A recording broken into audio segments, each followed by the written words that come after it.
faut savoir que la gestion, je dirais, administrative, appelons ça comme ça, même si c'est un terme péjoratif un petit peu, de la présence du loup dans le département, elle est du ressort de chaque préfet.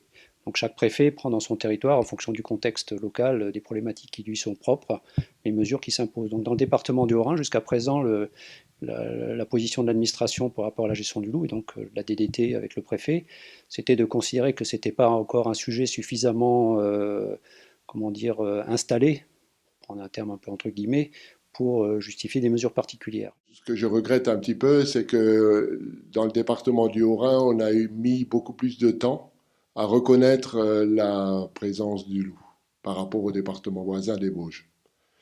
Et donc à Ventron, par exemple, il y a eu une trentaine de moutons qui ont été tués, alors que c'est tout près de là où on se trouve. Un chien met 10 minutes pour se retrouver d'un côté ou de l'autre côté du massif.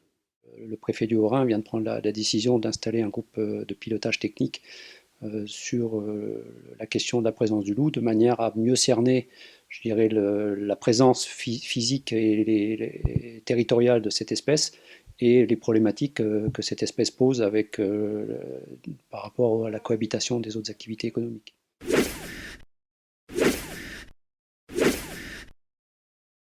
Donc côté État et établissement public, donc c'est principalement les services gérés de la préfecture, de la DDT pour la partie purement administrative et les experts techniques de l'Office national de la chasse et de la faune sauvage, puisque donc au niveau national, hein, c'est l'ONCFS qui est en charge, je dirais, de gérer le plan loup sur l'ensemble du territoire national, hein, depuis que le loup la présence du loup est de nouveau avérée sur le territoire métropolitain français.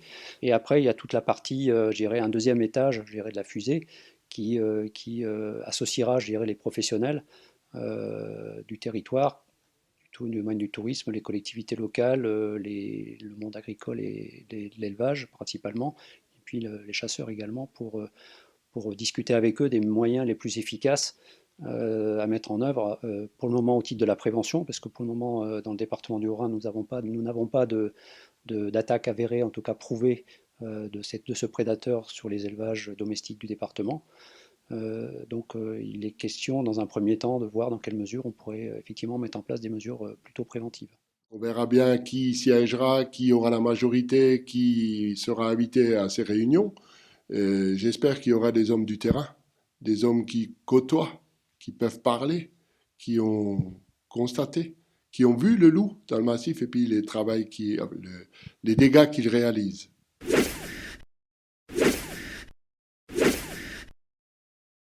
Donc, dans le département du Haut-Rhin, tout près de chez moi, donc sur la commune de Crute, près du camping de Crute, il y a eu des attaques sur bovins chez un collègue, Jean-Marie Bérat, et un de ses voisins, Jean Denant, Christian, qui a eu des attaques et il a retrouvé donc son cheptel bovin le matin de bonne heure en transe. Donc on a très bien vu qu'ils ont été perturbés, qu'ils ont été attaqués, qu'il y avait quelque chose d'anormal. Et jusqu'à un moment donné, comme c'était en pleine saison touristique, on nous avait demandé de ne pas ébruiter pour que les touristes ne quittent pas le secteur. Alors le cas d'une éventuelle attaque sur troupeau du côté de Crute il y a 3 ans, nous n'avons pas eu d'informations particulières, nous, à notre niveau DDT, sur ce sujet-là. Ça nous inquiète, oui, ça nous inquiète, parce qu'effectivement, si c'est des cas d'attaque avérés, ça prouve que quelque part, le loup, il s'adapte effectivement à toutes les situations, il peut attaquer tout ce qu'il peut avoir sous la main et qui, je dirais, soit facile pour lui à prélever en termes de cheptel ou autre. Donc ça fait partie des éléments de contexte à prendre en compte et de dire que finalement, il n'y a pas que les ovins et les caprins qui sont vulnérables de ce point de vue-là. On a vu les loups sur des cerfs, donc c'est des grands cervidés. J'ai un collègue sur la route des Crêtes qui a eu également en 2011 ou 2012, je ne sais plus par cœur, un poulain tué. Et la FNSEA ou le Conseil national de la faune sauvage nous ont transmis des documents avec des attaques sur bovins dans les Alpes, surtout dans les Alpes.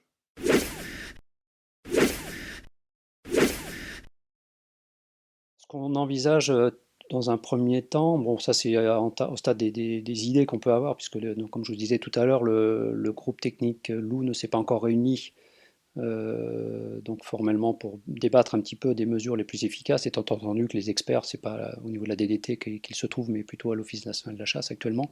Donc il faut qu'on discute avec eux sur les mesures les plus efficaces, mais ce qu'on envisage assez rapidement, c'est au minimum de faire l'acquisition de matériel de protection, voire d'effarouchement, pour disons, les mettre à disposition si un éleveur se sent disons, particulièrement vulnérable par rapport à ces pratiques gérées d'élevage, par rapport au risque de prédation de loups. Donc ça, c'est vraiment les premières mesures qu'on pourrait assez rapidement mettre en œuvre. Et dans ce cas-là, ça se fait dans le cadre d'un protocole géré d'un prêt, en fait, du matériel qu'on achèterait au nom de l'État et qu'on pourrait mettre à disposition sous forme de prêt à tel ou tel éleveur. Étant entendu que les moyens dont on disposera à ce stade ne seront évidemment pas extensibles, et on ne pourra pas se permettre de faire de la prévention partout, ce qui nécessitera, je dirais, de bien affiner les cas où ça peut être judicieux de le faire, et là où ça peut être le plus efficace. Plusieurs mesures d'effarouchement ont été mises en place chez nos collègues des Vosges, qui n'ont absolument rien servi du tout, puisque les attaques ont continué jusqu'à la rentrée des bêtes en hiver 2013. Il faut savoir que, en ce qui me concerne, j'ai environ 40 hectares autour de la ferme Auberge, qui sont traversés par plusieurs sentiers du club vosgien, dont le GR 531, et qu'il est hors de question, également après en avoir parlé avec le président des fermes Auberges, Serge Schifferlen, il est hors de question de grillager, de clôturer de part et d'autre les sentiers du club vosgien qui sont en même temps nos pâtures. Donc ce sera une charge de travail supplémentaire qui en plus est impossible puisque si vous voulez, environ sur 30-40 hectares, on a un ou deux points d'eau en altitude, surtout l'été quand c'est sec.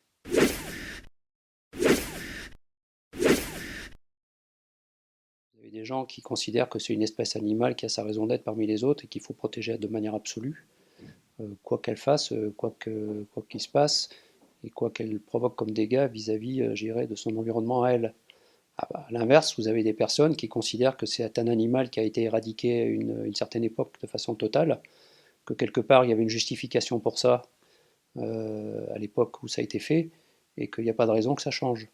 Donc je pense que là, quelque part, la vérité, si vérité tentée il y a, c'est quelque part entre les deux. Si nous, on a une activité agricole, si on a nos bovins, c'est pas pour les faire attaquer par les loups.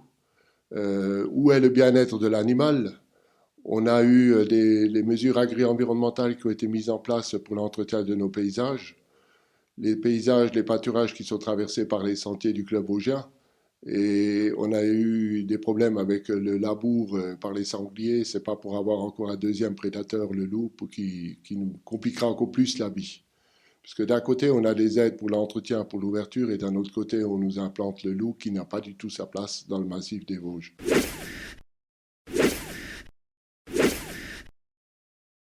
La question en fait de fond qui est posée là, c'est qu'est-ce qui est acceptable sur un territoire comme le massif vosgien en termes de nombre et de population. Ça, c'est un vrai sujet. Pour le moment, il n'y a pas de réponse absolue à la question. On voit bien que si on reprend un peu l'historique des choses, avec l'arrivée du loup il y a un peu plus de 20 ans maintenant sur le territoire métropolitain, notamment dans le massif des Alpes, montre qu'il arrive un moment où il y a probablement un niveau d'équilibre qui va s'instituer. Et je pense que en fait, la grande partie, l'enjeu, je dirais, de la définition de cet équilibre, ça va être un enjeu de moyens.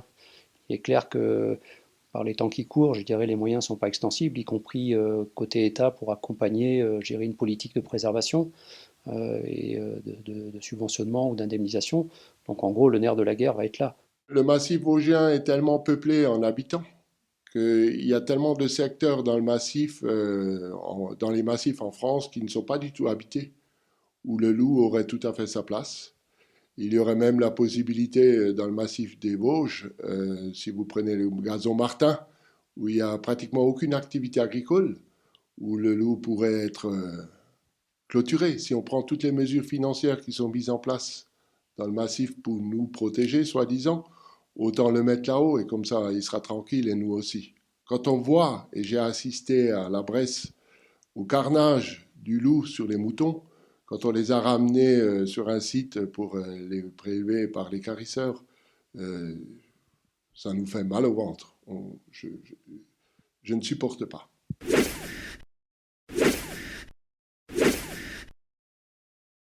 loup n'est pas revenu de façon naturelle, puisque s'il est bel et bien venu des Alpes vers les Vosges, il n'y a eu aucun problème au niveau du Jura. Or, il faut qu'il passe par le Jura. Donc nous, on insiste pour dire qu'il est venu dans un véhicule, pour que ça aille un peu plus vite, sans nous prévenir, sans prévenir les élus. Donc,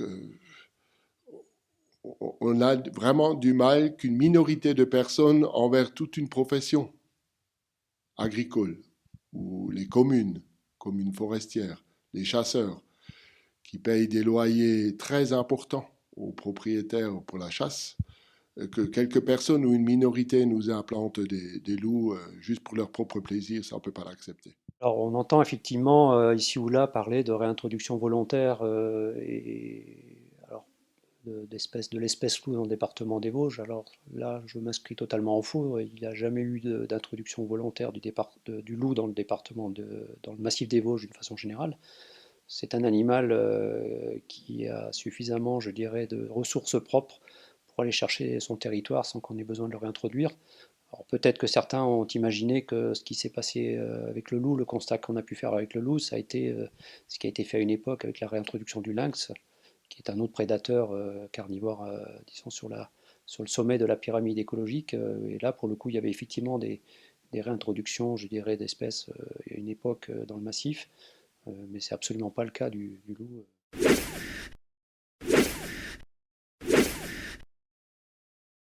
On est arrivé probablement, à mon avis, il y a quelque temps, à un stade où finalement l'idée de faire le place nette pour que l'homme s'installe de façon, je dirais, absolue et sans autre concurrence, je dirais, sur le terrain, c'est quelque chose qu'il faut qu'on apprenne à dépasser maintenant parce que, je dirais, quelque part, c'est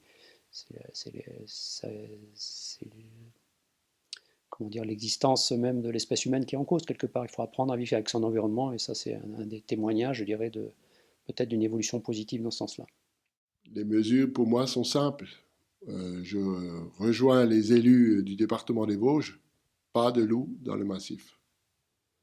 Et libérer un peu plus les contraintes quant à la chasse, quant au mode de tir, et de se rapprocher dans le département du Haut-Rhin la même chasse que dans les Vosges.